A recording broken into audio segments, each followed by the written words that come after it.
Amigos, estamos de vuelta. Ahora tenemos el honor de tener con nosotros al licenciado Jesús de la Rosa, profesor, ex militar constitucionalista y ex secretario de Estado, hoy ministerio.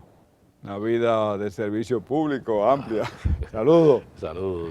Sí, pero básicamente su carrera fundamental fue militar. Diríamos que no. Bueno, no, académico, que sería el Sí, académico, pues llegó a ser vicerrector de la UAS, pero esencialmente, porque dicen que el guardia siempre es guardia, igual que el sacerdote, ¿no? bueno, sí, es En- decir, mi primera formación Su fue la primera formación formación fue fue militar, sí. formación militar, y que en la Revolución de Abril usted era cadete. No, Eh, era teniente navío ya. Era teniente de navío. Sí. Usted era teniente de navío.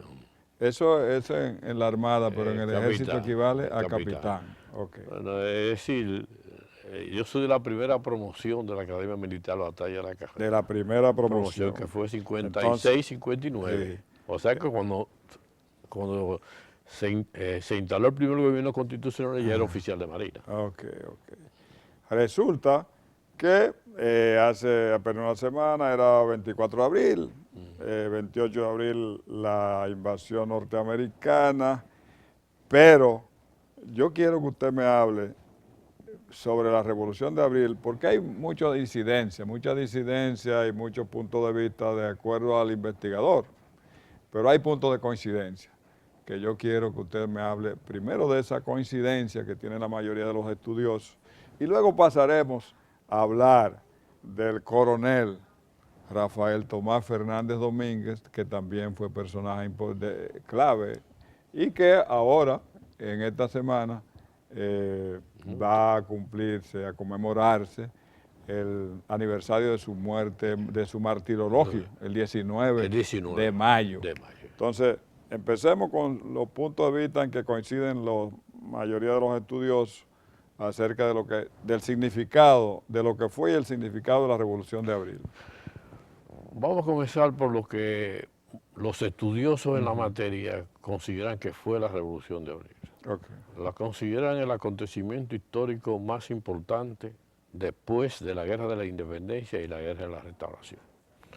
Ahora bien, el criterio que ya uno tiene de la Revolución de Abril. Recuérdese que cuando estalló la Revolución de Abril nosotros todos éramos jóvenes. Del grupo de militares constitucionalistas, el de más edad era Camaño, creo que tenía alrededor de 30 años. O sea, todos eran jóvenes. Entonces, eso fue producto de una crisis. Es decir, tan pronto Trujillo salió del escenario político que fue ajusticiado aquella noche del 30 de mayo de 1960, en la sociedad dominicana y al interior de las Fuerzas Armadas surgió una crisis que las personas llamadas a manejarlas no tenían capacidad para manejarla. Es decir, yo ahora con la experiencia, 40 años después, con muchos libros leídos después de ese gran acontecimiento, te puedo decir que si los almirantes y los generales de 1965 hubiesen tenido la capacidad política con P grande, no política partidaria, política,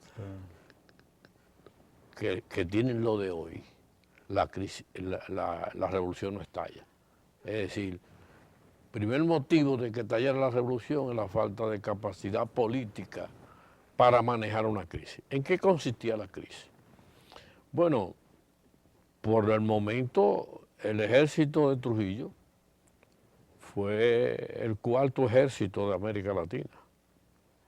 Si nos vamos al área donde yo me prestaba servicio en la Marina de Guerra, era una Marina de Guerra con 2 destructores, 8 fragatas, 6 corbetas, 6 cazas submarinos, infantería de marina, una aviación poderosísima con los últimos aviones que se usaron en la Segunda Guerra Mundial.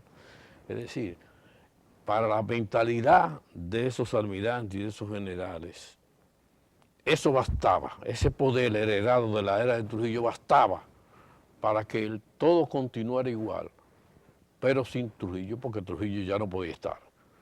Y eso era un error, porque no solamente las armas bastan para doblegar un país, se necesita algo más.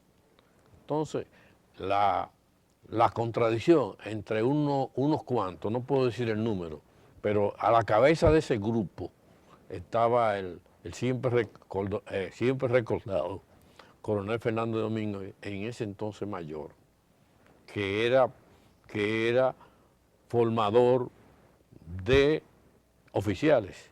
Y siempre el maestro tiene la ventaja de que le da clase a tanta gente y es líder de tanta gente sin darse cuenta. Es decir, tenía más influencia que el común de los oficiales por el hecho de haber contribuido a la formación con la mayoría de ellos. Sí, claro. Entonces, ese comprendió, junto con otros, que ya Trujillo había desaparecido y este país necesitaba ser conducido de otra manera. Y que las armas que teníamos en la mano no eran suficientes, ese arsenal no era suficiente para seguir haciendo las cosas que se hacían cuando Trujillo.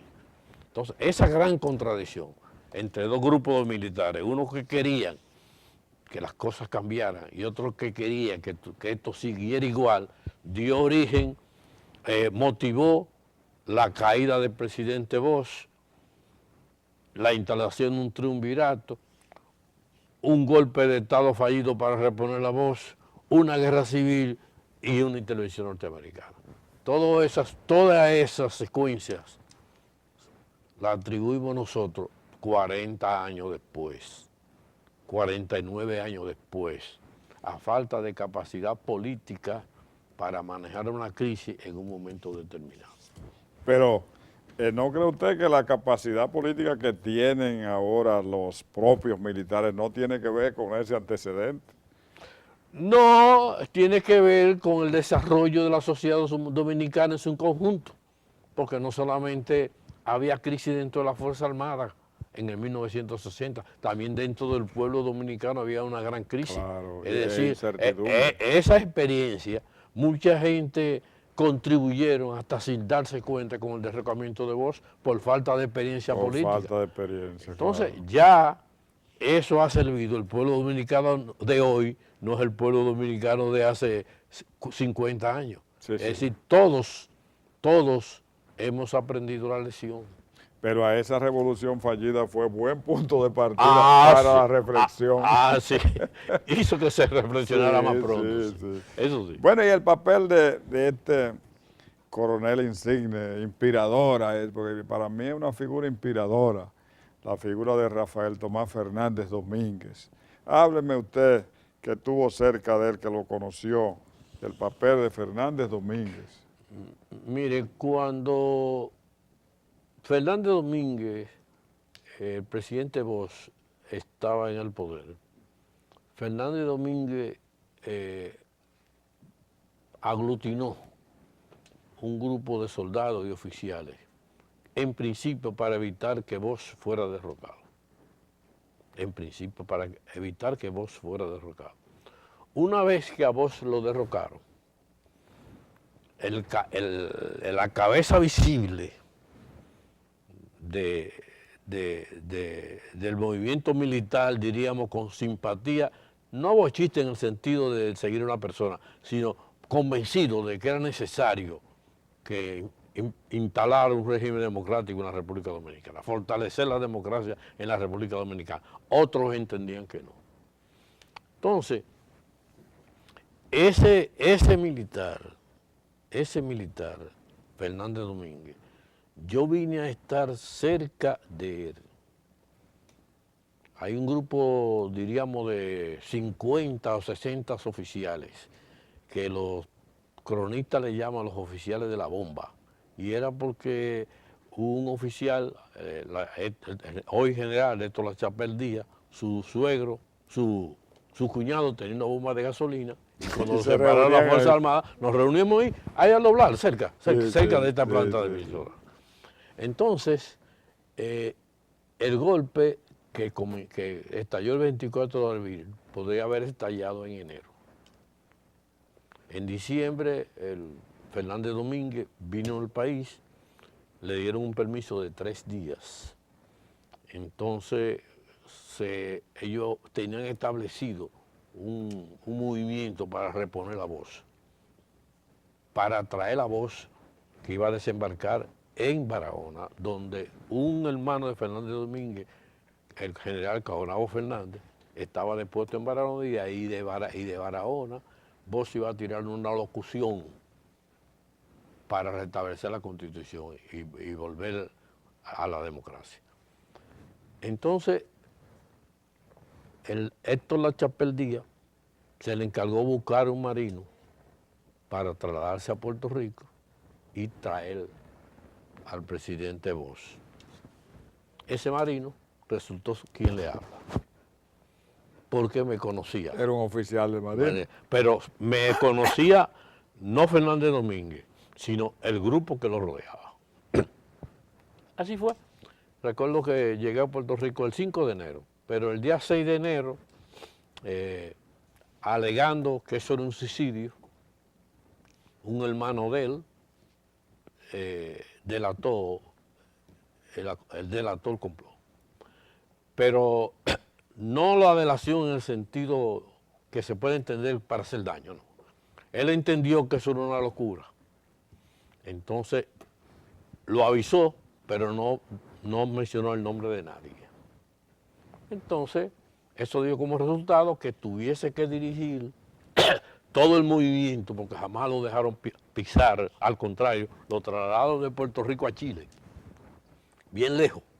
O sea, el ideólogo de la democracia militar lo dejaron fuera del país, pero surgió otro, Hernando Ramírez, que ya dentro mantuvo organizado el movimiento. Y una de los agravios que los norteamericanos nos guardan a todos nosotros, a todos esos militares de la Academia Militar, Batalla de la Carrera, que fue que le hicimos un movimiento en su cara sin ellos darse cuenta. Y para ellos fue una gran sorpresa. Inclusive en el libro de Tassut, que acaba de salir ahora, le presentaron al presidente de los Estados Unidos los 9 militares que llamaban a la guerra. Y de esos 9 militares, los agregados militares norteamericanos aquí, conocían a 3. A 6 no los conocían. O sea, eso de hacerle un complot en sus propias narices, sin que ellos se den cuenta, eso le ha dolido para toda la vida. Bueno. Entonces, ahí comenzó el movimiento constitucionalista, como falló la tentativa, porque cuando un golpe de Estado fracasa, viene consecuencia de ese golpe de Estado, viene una guerra civil. Sí. O sea, se da el golpe el 24 de abril, se da el golpe el 25 de abril, pero ese golpe fracasa en su objetivo, la traída de Bosch al país. Entonces, como no pudimos lograr eso, había gente opuesta y gente a favor, entonces ese golpe generó en una guerra civil. Y esa guerra civil generó en una intervención norteamericana. Sí, que fue fatal. Esa invasión norteamericana tuvo un impacto en la psicología del pueblo dominicano, fue depresivo, fue en ese momento, bajó el ánimo o exacerbó el espíritu de combate. ¿Cuál? Bueno, fíjese, yo creo que el Superman de la película influyó menos en el pueblo dominicano que las películas de guerra entre los militares dominicanos, porque la verdad es que nosotros perdimos muchos oficiales y muchos soldados porque creyeron que era una locura enfrentarse con tropas norteamericanas. Pero el pueblo dominicano que había visto a Superman, ese Superman no le causó ningún efecto, porque yo veía gente enfrentarse a norteamericanos, por lo menos yo tenía con qué defenderme, gente Sí. con los puños. Con los puños.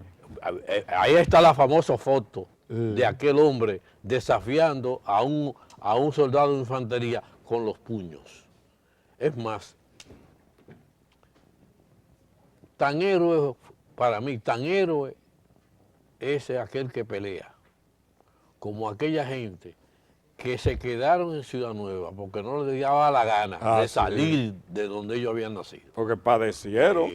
Entonces esa gente que ni siquiera tenían con qué defenderse, son héroes anónimos de la revolución, tan héroes como cualquiera de los No, y hay que destacar el papel de la mujer en esa guerra, sirviendo de apoyo, llevando y trayendo mensajes y combatiendo incluso. Bueno, y aún en un momento determinado podríamos decir que los dirigentes políticos norteamericanos estuvieron divididos en un momento determinado. Fíjese, regresa al país Fernández Domínguez para comunicarle a Camaño el acuerdo que habían llegado los norteamericanos con el presidente Bush de darle paso a un gobierno provisional encabezado por don Antonio Guzmán Fernández. Es que esa corriente representaba una corriente norteamericana que buscaba un entendido con Bush. Otros querían simplemente vencernos. Claro, claro. Profesor, por último, hay gente que dice que el pueblo dominicano ha perdido la sensibilidad. ¿Cómo? Que el pueblo dominicano ha perdido la sensibilidad para insubordinarse, para la protesta. ¿Qué le parece a usted eso? El pueblo dominicano de hoy, dice la gente. ¿Cómo que ha perdido la insensibilidad? Primero, la protesta siempre son en concretamente, leí el otro día un artículo de Belice Prats, que terminaba hablando de eso, de cómo el pueblo dominicano ha ido perdiendo la sensibilidad con tanta corrupción, con tanta desfase en el gobierno y en la sociedad, o sea que ha perdido la sensibilidad para la rebeldía. ¿Qué le parece? Bueno, el grado de rebeldía que puede exhibir un país en un momento determinado es en función a las acciones represivas de los gobiernos que se sucedan. Es decir, la represión que hubo en los años 60, 62, 63, 64 contra el triunvirato no cabe en una reacción frente a un gobierno como el de Danilo Medina, por ejemplo. Es decir, dependiendo del que está en el gobierno, es la reacción política de los pueblos. En función por ejemplo, si nosotros investigamos los archivos en la era de Trujillo, yo creo que en los 31 años de la era de Trujillo, no hubo un solo día que alguien no se rebelara contra Trujillo, un solo día. Es decir, que el pueblo dominicano es un pueblo rebelde, siempre lo ha sido. Siempre lo ha sido. Inclusive sus movimientos independentistas nunca han recibido ayuda de nadie. La libertad de los pueblos latinoamericanos siempre ha sido en conjunto. A nosotros nadie nos ha ayudado, nadie nos ayudó a liberarnos de los haitianos, nadie nos ayudó a sacar los españoles. Y bueno, quizás con el discurso, pero yo no vi tropas extranjeras ayudando al pueblo dominicano a combatir contra el ejército más poderoso del mundo, que tenemos por lo menos un orgullo no lo vencieron. Sí, sí. No, siempre hemos tenido un aliado. ¿Tú sabes cuál es? El Machete. El Machete No. fue el aliado de nosotros. Estaba un poquito afilado Estaba ahora en un poquito abril. afilado, En sí. abril. Ah, Usted sabe algo que nos favoreció Ajá, mucho en abril. ajá. Mire, en la era de Trujillo, Ajá. el dictador compraba armas donde quiera, donde le vendieran. Ah, sí. Entonces la contabilidad, ni en número ni en calidad, la sabía nadie. ¿Para dónde se iba? Nadie. Es decir, cuando usted veía un cañón Vickers Armstrong, el último de la Segunda Guerra Mundial, en manos de muchachos Ciudad Nueva, sin usted estar seguro que pudieran haber más. ¿Y dónde estaba eso? Entonces eso daba lugar, eso significa, ignorancia del enemigo significa fuerza para usted. Fuerza para usted. Profesor Jesús de la Rosa, ha sido un placer tenerlo aquí, de verdad. Gracias por hacer una parte y acudir a nuestro llamado. Sí, muchas gracias. Amigos, ha sido la participación del profesor Jesús de la Rosa, ex militar constitucionalista. No, pero es que, Ajá. fíjese, como no se cumplió el pacto Ajá. al final, que dio por terminado la guerra de abril, Ajá. los militares constitucionalistas no pudimos volver a los cuarteles. Ajá. Entonces yo tuve, y siempre lo digo, con cierto ánimo de chiste, que tuve que enganchar a maestros. Ah. Entonces, pero muy exitoso. Pero muy entonces usted me está exitoso. entrevistando como militar, pero en realidad yo mi vida sí. la he compartido entre, entre la milicia y la clase. básicamente Sí, académica, sí. donde llegó a ser vicerrector de la Universidad Autónoma de Santo Domingo, ya lo dije. Pero por eso decía que ha tenido una vida muy rica de servicio público. Sí, invítame otro día para hablar de escuela, Ah, para nivelarnos, ¿verdad? Gracias. Ha sido, amigos, la presentación del profesor Jesús de la Rosa. A él, gracias por estar y a ustedes por permanecer ahí con Hablan los Líderes. Hasta el próximo domingo. Sí, es verdad.